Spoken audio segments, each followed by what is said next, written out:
Hey guys, this is 11.2. It's about the second derivative and what the second derivative tells us. Okay, the second derivative tells us something called concavity and inflection points. And the inflection point is, another word for that is the tipping point. And if we look at the second page of our tricks, the inflection point marks the exact moment in time when your business could grow or when your business starts declining. And if we look at this little paragraph up here, it's really awesome. It says, the tipping point is that magic moment when an idea, trend, or social behavior crosses a threshold, tips, and spreads like wildfire. Just as a single sick person can start an epidemic of the flu, so too can a small but precisely targeted push cause a fashion trend, the popularity of a new product, or a drop in crime rate.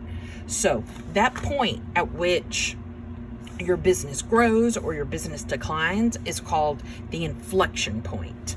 And some even think that the world is at a natural inflection point right now. That when we first started, when the world was first created, or whenever man, whatever you believe, we were doing awesome. We were reducing poverty.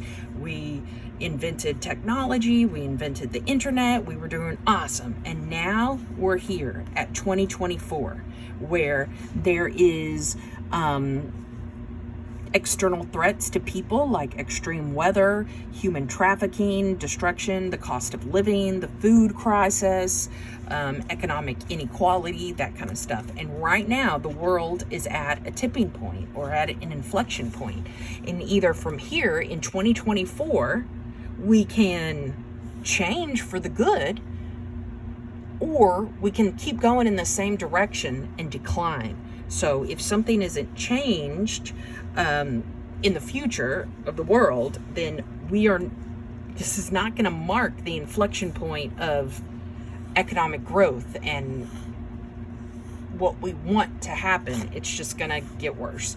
So anyway, that tipping point or that inflection point can be seen throughout the universe. Or another way of saying an inflection point is, let's say I'm a cook in a restaurant and I'm making some soup. If I add one more cook, then my soup is probably going to be a little bit better. If I add another cook, my soup is going to be a little bit better that I sell. But if I add 30 cooks in my restaurant, that soup is probably not going to be as awesome anymore, because people are going to be arguing, they're going to be putting in whatever they're going to want. And so this is a case of when you add something to the mix, your output might not be as good. When you add more cooks in the restaurant, the soup is probably not going to be as good. So let's look at how to find this inflection point. Okay. The inflection point comes from when the concavity changes, when we go from concave up to concave down. And I don't mean up and down as in 11.1. 11.1 told us whether we were increasing or decreasing. If you look at this top sucker, this top curve, for increasing, these two curves go up. Yeah, they go up. But how they go up is different. One kind of bows out and one bows under. That's called concavity. For decreasing, the first derivative tells us whether we're going to go up or down. But the second derivative tells us how we're going to go up or down, whether we're going to go bow up or bow down. And that's called concavity. Okay, concavity up, concave up looks like the letter U. Concave down looks like an unhappy face. And this up, concave up, it includes increasing and decreasing portions of the graph. If we look at this concave up, it has a decreasing portion and it has a increasing portion. So first derivative just tells us whether we're increasing or decreasing. Second derivative tells us which piece of the concavity to use. So if we're concave down and my graph is increasing, then I need my curve to look like this. If I'm concave down and my graph is decreasing, then my curve needs to look like this. Okay, another way to think of concavity is that concave up, you can draw arrows pointing up without touching the curve. Concave down, you can draw arrows pointing down without touching the curve, like another piece of the curve. So if we look at this picture, concave up is when it looks like a parabola that goes up. Concave down is when we look down. Okay, now let's look at this picture right here of COVID-19 cases. As you can see, this very last portion is concave down, whereas this portion is concave up. But then we have a down over here and a up over here. So it doesn't have to be perfect. It doesn't have to be a perfect parabola, or it can just be pieces. Okay, so let's look at this first example. It says we want to find the concave up, concave down, and the inflection point. So when it changes from going concave up or concave down. So to do that, if we look at our tricks, it says find the first derivative. Okay, let's go. F prime of x is equal to, bring the exponent down, 3x squared minus, what is that, 48x plus 7. And then the last sucker goes to 0. Okay, so this is the first derivative. And the first derivative tells us whether we are going to go up or down. Okay, what my second derivative tells me the concavity. So let's take the derivative of what I just got, and that will be the second derivative. The derivative of 3x squared is bring down the exponent and multiply, so 6x to the 1 minus 48, and the x goes away and the 7 goes away. Okay, now the second derivative is not only going to tell us that we know whether we're going to be increasing or decreasing, but the second derivative tells us how we increase, whether we bow up or whether we bow down. So we took the second derivative and now we're going to equal it to 0 and solve for x. This is a lot like what we were doing with the first derivative. So I take 6x minus 48, equal it to 0, and get x by itself. This is a simple one, so we just add the 48 and finish up our SAD map. So 6x equals 48, then divide by 6, and we get x equals 8. Okay, so we solved for x. It says if you take the square root of an even number, if you take the even root of a negative number, but we didn't do any of that. So let's just skip down to step 4. Step 4 says slap this number on a number line with a 0 above it. This is just like what we were doing before. Now it says pick a number before and after and test it into the second derivative. So let's pick a number before. How about 7? And a number after, 9. And we're going to test it into the second derivative.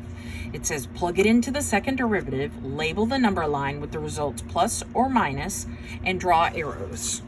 Okay, so we're going to take this 7 and we're going to plug it into the second derivative.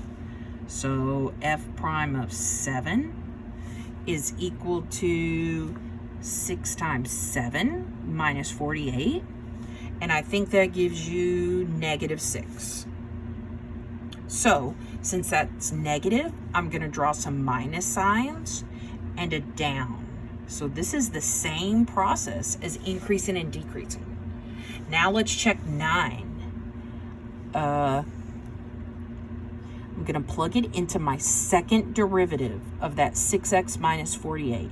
So 6 times 9 minus 48 And I think that's +6. So I'm going to draw some plus signs and an up arrow. Okay, let's keep going. I just did step 6. It says, if you have a mountain or ditch created with your arrows, this time it's an inflection point. So if we look at me, I have a mountain. So that means this 8 is an inflection point. Okay. It says concave up intervals come from the number line with the plus and the up arrows. Concave down comes from the negative and the down arrows. Okay, so now we're going to finish the problem. The problem said, what was the intervals for concave up? Well, concave up comes from the part of the number line with the plusives and the up arrows. So from 8 all the way to the right to infinity.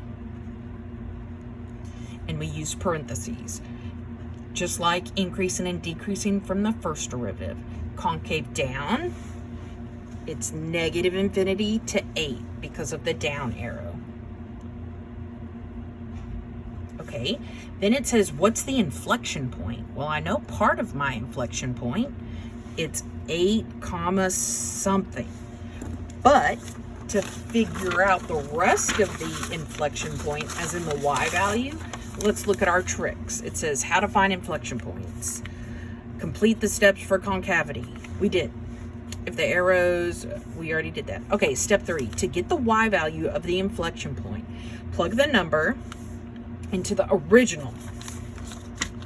Okay, so now to find the y value for this inflection point, we're going to plug it into the original. The original is f of x. So f of this 8, and we're plugging it into the original.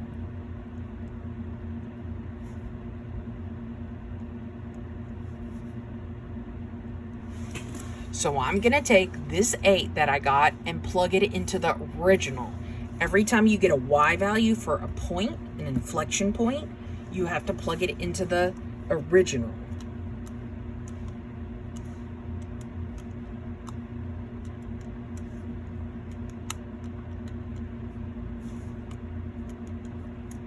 And I got negative 961, and that's okay. It's kind of weird, but it's okay. Don't panic.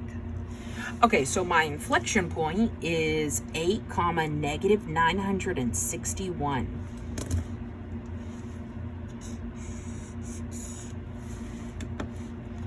Yay. Okay, let's go to number 6. It just says, what's the inflection point? Okay, well, to get the inflection point, I have to go through all this other sorcery. So let's go. The first derivative is 3x squared plus, bring the 2 down and multiply it, 90x.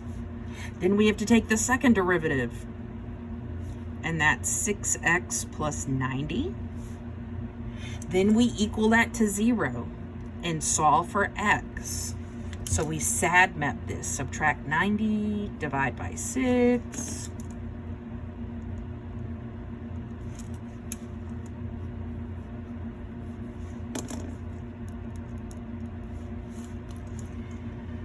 And we get negative 15.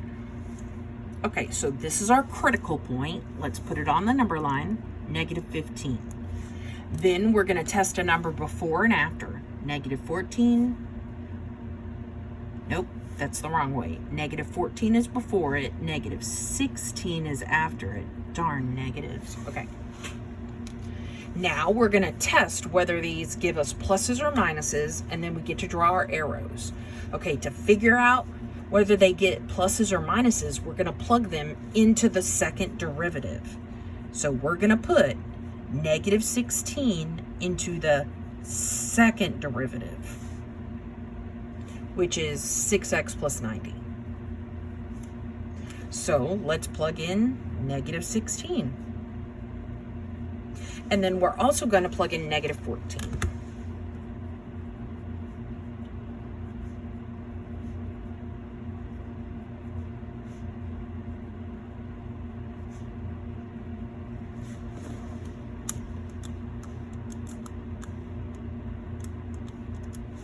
for this first sucker, I get -6. So that's negative. And we draw a down arrow. So for -16, we're going to draw a down arrow. That means concave down. Now let's plug in a -14.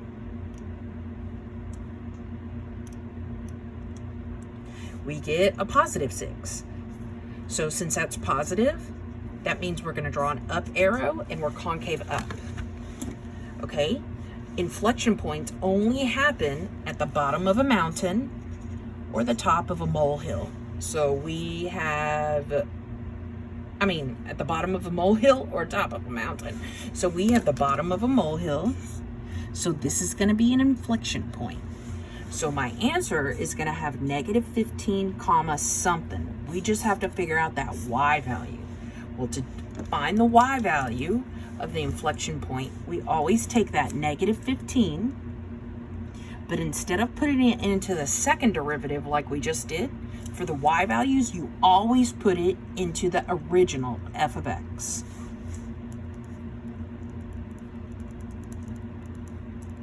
So let's plug this -15 into the letter x of the original and get that number, and that will be our y value for the inflection point. Okay, so I got 6750. So my inflection point is at -15, 6750. Whoa.